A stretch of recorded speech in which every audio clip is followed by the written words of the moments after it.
Tipp FM's Tipp Today. With Slattery's Garage, Puck On. Over half a century driving the people of Tipperary and surrounding areas with quality, reliable and economical vehicles, new and used. Call the sales team today to discuss your next car or van on 067 24 111.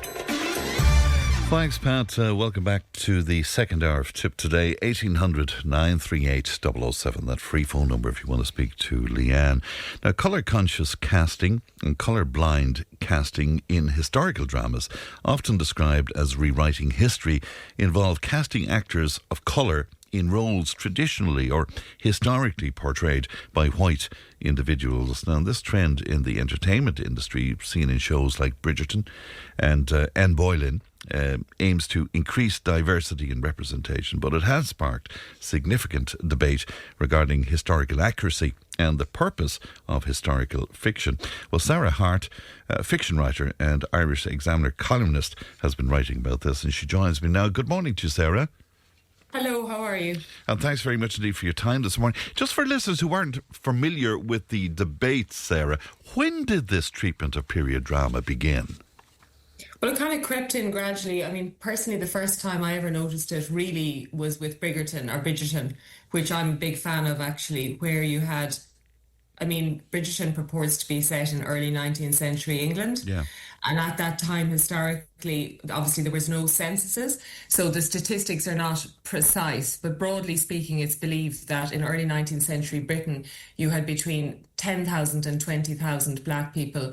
Conditions were not good for them. They certainly weren't rich and they weren't powerful and they weren't mixing with the aristocracy. And that's what you see in Bridgerton. So that's the first time personally that I really noticed it. I think it predates that, to be honest, but there is maybe a growing trend. Another show that's on at the moment, slightly different, but I haven't actually personally watched this, would be Amadeus. Yes. I think it's on Sky Atlantic. The reason I know about this was I actually don't have Sky Atlantic. It's that a friend mentioned to me two reasons they didn't like it. One was that they just thought the production was quite flat as compared to the movie that we all remember from years ago.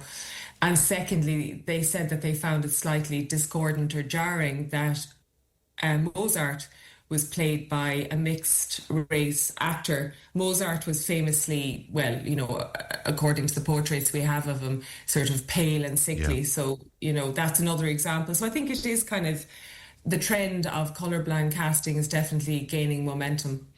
Yeah, it's interesting. The Bridgerton, I'm just watching it at the moment, and it's a sumptuous production. I mean, to watch it, it's just beautifully done. I can't fully get into it. And the thing that strikes me is that you're right about some of the lead characters being people of colour, but you also see the servants, many of them people of colour as well. So it's kind of interesting. Yeah, no, it is. I mean, I'm watching it currently. Like I was watching it last night.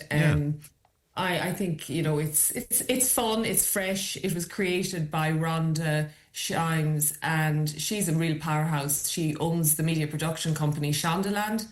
I mean, she's one of the most powerful people in television in America. She would also have created many shows that we know, like Grey's Anatomy probably would be another famous one. And I think I admire her hugely, and I think she has a really fresh, fun take on things. She's a very interesting perspective on race and colourblind casting. Her perspective is that when she was asked about this with regard to Bridgerton, and she was saying, look, if I as a black woman can see myself in 19th century Britain, well, that's a good thing to me. She also really strenuously rejects the term diversity, which I think is interesting. She wants to decenter race entirely. So as far as she's concerned, you know, she casts actors regardless of race, and she doesn't want race to be at the centre of that decision. I think that's interesting. Yeah, you're right. She doesn't like the term diversity, but it's all about diversity, surely, Sarah. Well, I don't know about that. I mean, diversity, equality and inclusion has been in the dock for a long time now, in some ways illegitimately, in other ways legitimately. Like, there's been a massive pushback against what's called DEI in corporate life. And I think the current White House is part of that. You could say that diversity, equality and inclusion, aka DEI, is at the centre, particularly in America, of the culture wars. I mean, I'm all for personally for DEI, but I do think that, sometimes there is a criticism of it that, and I'd say Shonda Rhimes, I don't know Shonda Rhimes, unfortunately. I'd love to know Shonda Rhimes. But I would say, if I had to take a wild guess, that, when she talks about decentering race, she may possibly think about DEI, that it's quite performative. And definitely that would have been a criticism of DEI in corporate circles, that lip service was being paid to diversity and inclusion and equality rather than real diversity, Elon Musk has been weighing in on all kinds of arguments lately, Sarah, and now he's taking aim at the filmmaker Christopher Nolan. What's that all about? Well, I mean, that's that question. We could be here all morning. We could be here a couple of days answering what Elon Musk is all about. I mean, Elon Musk is a man who likes to shape public discourse. For such a successful man, he seems to have a lot of time in his hands. He's a big fan of controversial topics. But to speak to the particular question you asked me, Christopher Nolan apparently has an upcoming film which people are really looking forward to, called The Odyssey. And in that, Helen of Troy, that mythological figure, the face that launched 1,000 ships, she will be depicted. And it's not confirmed yet, but there are rumours that the black actress Lupita Nyong'o might be potentially cast as Helen of Troy. So a bit of a row kicked off on Twitter last week. Musk was supporting those who thought that was a bad casting decision. To be honest with you, I had a look and some of the comments were extremely racist. And then other people were saying that it was absolute nonsense. Who cares who plays, a mythological figure? Yeah, it's interesting. For some viewers, this type of content can unintentionally erase the history of exclusion and oppression faced by ethnic minorities. How do you see that particular tension?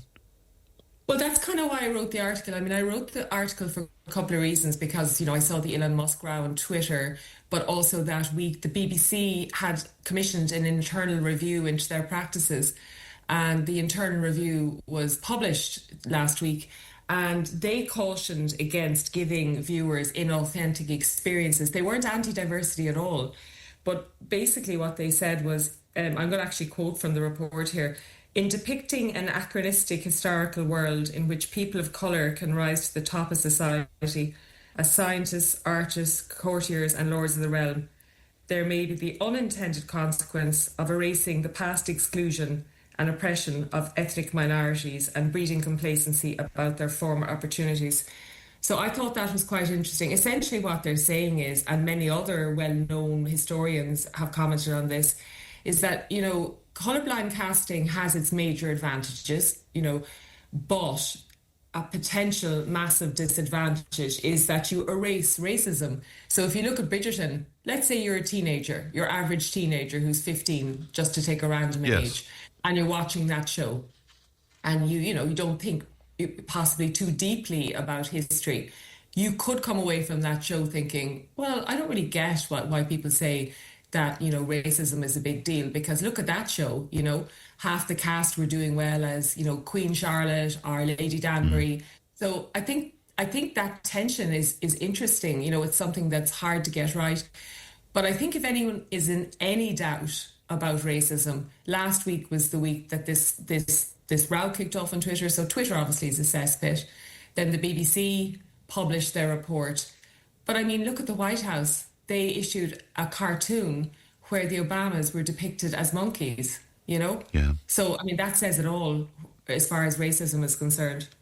Would we be better to leave history alone and build diversity and inclusion into the projects of today and the future, Sarah, do you think? Well, I don't know. I feel uncomfortable answering that. I mean, like when I was writing the article, I did multiple drafts. I feel like I have a right as a journalist or a person to explore a complicated topic, but I'm always kind of wary as a white woman. I prefer to look to see what black historians or black creators are saying. So, answering the question that way, Rhonda Shimes thinks very strongly, as we said already, that, a casting should be colourblind. And with regard to Bridgerton, she had two critics. I mean, not her personally, but the notion of colourblind casting. One was a black British historian who's very well known in the UK. He's called Stephen I. Martin. Yes. And he specialises in black British history and literature. And he works with places like Tate Modern, Tate Britain. And his job is essentially to bring diversity to history. So that's his actual job.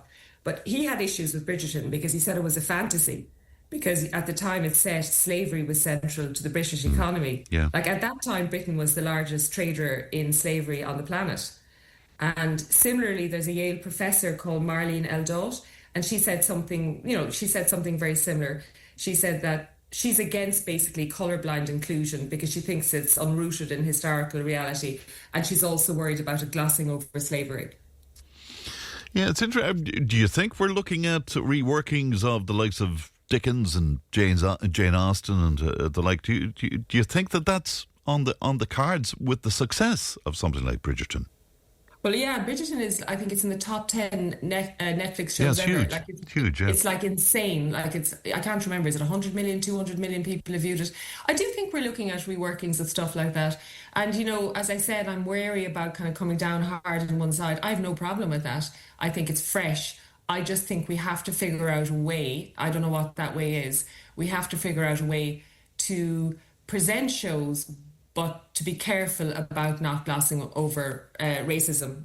I think that's important, that we don't give a false version of history to young people. I mean, I was kind of thinking about it. I didn't put it in the article. I'm nowhere near being a grandmother, or at least I hope I'm not. But I was kind of imagining having a grandchild in years to come and thinking about, say, let's say in 20 years, and thinking about them, I don't know, watching, a documentary at school or something with reconstructions. Would I want that grandchild to think that Bertie Ahern or Eamon de Valera were black? No. If they were played by a black actor. Why would I not want that? Well, I think that it would send the message that in the 30s, 40s, 50s, 60s, 70s, 80s and 90s that Ireland was a racially inclusive society when the very opposite was the case. I think that is problematic. That's a very good point indeed. And also it's important to keep in mind that I presume Bridgerton doesn't make any claims to be historically accurate anyway. I mean, it is, as you say, a fantasy. Yeah, no, it doesn't. And actually, Rhonda Shimes was very careful about that. I can't remember the exact wording, but if you go back a couple of series, I haven't seen it in this current series now. It probably was the first series, but there was a really explicit disclaimer speaking to that and saying that this is not based on fact. It was something fancier than that, but she was careful about that. And as I said earlier, while I think it's very important to teach accurate history to children, I really like her approach, and I don't care if there were black people in a reproduction of Jane Austen, but I just think you have to find that balance. Because if you look at America at the moment, there's about 65 states, including Florida, where in Florida it's called the Stop the Woke Act. And they're now not teaching children in the American equivalent of primary school about racism and all those inequalities, which are hard baked into an American society and still, as we know. But they're not teaching that because they fear it will distress white children. And I personally think that's madness. So I think it's really problematic. So I think you have to find a balance, Yeah, it's interesting. I mean, you probably would argue with me that we haven't come a long way, but I have a particular fondness, and it's kind of I'm not sure if I should admit it, to the writing of Somerset Maugham. And I go back over his stories time and time again. But the racism that is just so blatant in it, I mean, there's no way you'd write anything near that nowadays, Sarah. So, in one way, we have come a long way. Well, yeah, in some ways we are. I mean, if you write something now anyway, if there's anything even vaguely problematic, you're writing, say you're getting a publishing deal, it'll be sent to a sensitivity read. And that's a good thing. I think what's a bad thing, to go back to what I said about what's called whitewashing. So, whitewashing is what's happening in Florida, where you have children not being taught history. I think it was Alabama, I remember reading several years ago that they had taken Huckleberry Finn, which, has very racist language in it. Yeah. Although the writer, I don't think was a racist man. I think he was a very enlightened man. Yeah. Mark Twain was a very enlightened man.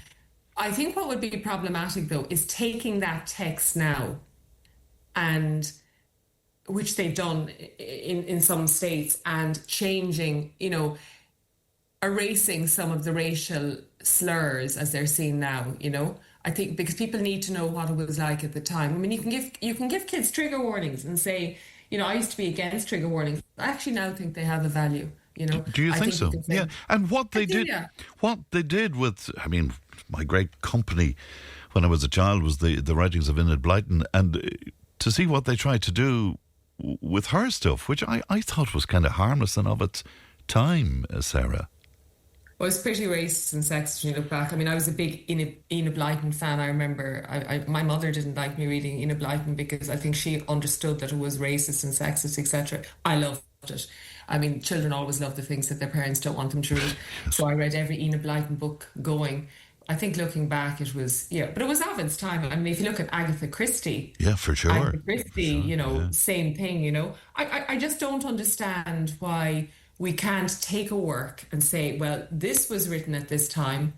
This was the social strata, our era, our culture that the author came from.